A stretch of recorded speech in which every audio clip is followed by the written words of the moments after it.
Just let me move on. American owners are different as well, aren't they, Liam? They're not sugar daddies, whereas people from Abu Dhabi at Manchester City or from Qatar, who paid 220 million euros for Neymar. I mean, these guys are in a different category, aren't they? Yeah, but Manchester United would be there because of the commercial money that's made from the brand Manchester United. So they have to keep that brand up at the very highest place it can be at world level. So they're going to invest money. The Glazers are going to invest money. They're American owners. When you go to the other American owners, it's all about capital investment and spending it wisely and balancing the books. And that's where Liverpool are, and to a large extent, that's where Arsenal are. Okay, let's move on to Manchester City. John, they paid 47 million sterling, 54 million euros for Kyle Walker, who I know isn't one of your favourite fullbacks. He spent 133 million on 3 fullbacks. Benjamin Mendy from Monaco, 52 million he cost.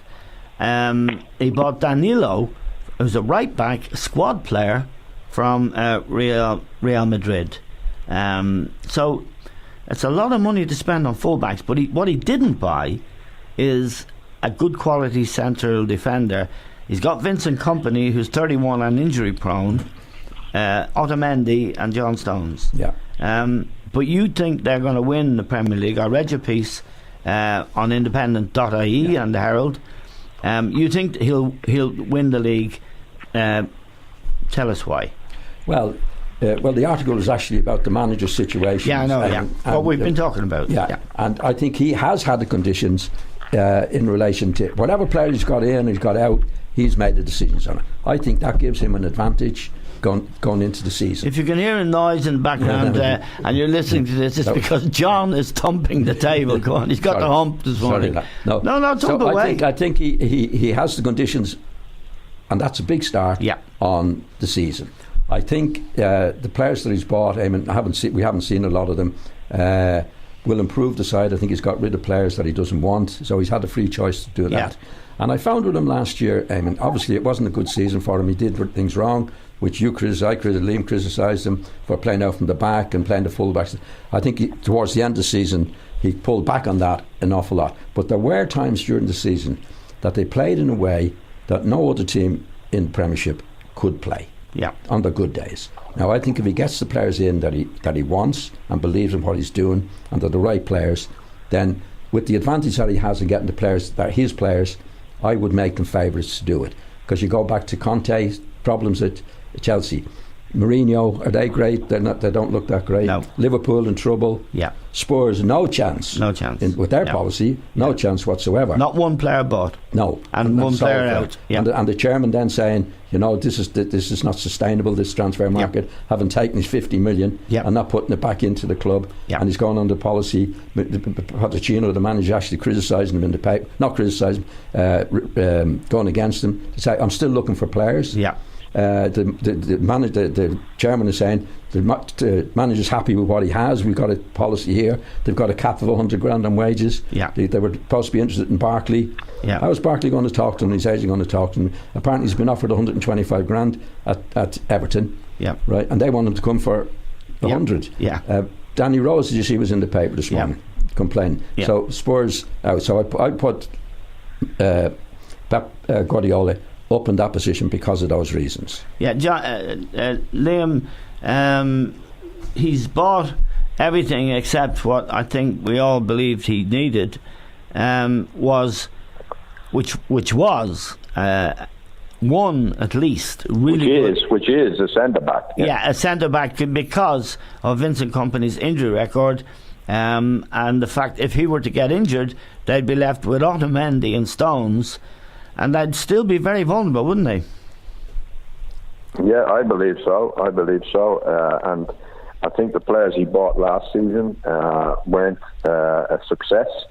Now, whether he was totally in charge of the pick of those players. I don't know, because there's a couple of guys from Barcelona who have been at City now for 2-3 seasons that have been in charge of the buying of players. But I do agree with John that it's probably the calmest of the clubs. It's probably the club where they have every confidence in their manager. However, watching how they played last year, John just touched upon it there. Some of the players he bought, he's bought another goalkeeper. He bought one last year to replace Joe Hart, and he was terrible. John Stones wasn't a success, and he spent a lot of money in this transfer market. Bernard Silva, coming from Monaco, he doesn't look a lot different to me than David Silva. I still think in the middle of the park they could do with a real good playmaker, a bit like Manchester United. I don't think they've got that kind of player.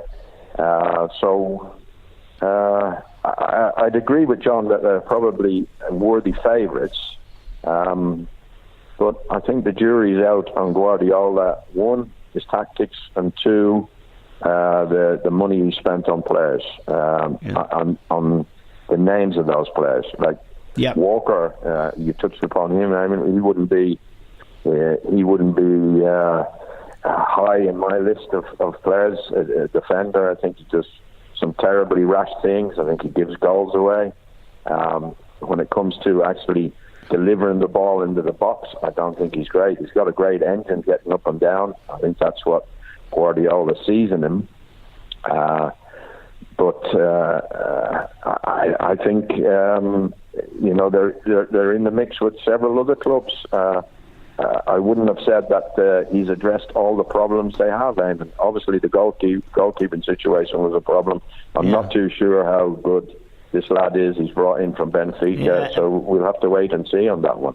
Yeah, his name is Ederson, and he cost 35 million euro, and I'm not sure either. In fact, but it's a world record fee for a goalkeeper, isn't that? Yeah, well, I'm not sure actually, but we'll see. But what I feel, John, about that and Liam, I think he's under massive pressure this year, Guardiola, because for the reasons Liam suggested there, he hasn't really bought a central defender, and he doesn't really. Why would you spend 133 million on three fullbacks, one of whom is a squad player, a Brazilian called Danilo at Real Madrid, 27 million? And why would you pay over 50 million euros, 54 million in fact, for Kyle Walker? Now, Gary Lineker, I don't find him very funny. He's perfectly bland BBC anchorman, but he tweeted when Kyle Walker signed for City, saying how much would he have been worth if he could cross the ball? And that's a fairly funny and sarcastic tweet. It's true, isn't it? That's what you get from Lineker all the time. He's bound to have some sense in it sometime. I mean, no, it is an inflated market. There's no doubt about that. You don't fancy Kyle Walker? I wouldn't have paid the 50 million. You don't think he's a good player? He's okay, but I certainly wouldn't pay 50 million for him. I mean, if you were paying 10 million nowadays, it'd be my value of him. But everything's inflated nowadays, as we can see. And you said paying inflated price for good players is one thing. Paying inflated prices for Kyle Walker might be something else. I'm not agreeing with it. I'm just saying to you that's the circumstances and that's what he wants to do. But you're saying that Guardiola's under pressure. Everybody's under pressure. All the managers are under pressure. Pochettino's under pressure. Wenger, who's under more pressure than Wenger? Liverpool, Klopp, they're all under pressure, and he's under pressure in a certain way. So he's made his moves now. Last year we were criticising. But the reason he'd be under pressure would be that he has, as you've said and written in the Herald and in independent.ie, he has the perfect situation. Yeah. He can spend as much money as he wants. Yeah. He decides who comes and goes from the club. He's in control of the situation, and he's won nothing yet. So he's under more pressure than the others. Well, I wouldn't be too sure about that. I mean, he's under pressure, like all managers are under pressure. But that's what he's going. How he's going to be judged? He's going to be judged on his signings, and we'll be here to do it, and everybody else will be here to do it. That's what we're talking about. The pre-season. Nobody knows what's going to happen in the pre-season. We're only guessing what's going to happen. There's another 2 weeks or 3 weeks of the transfer window to go.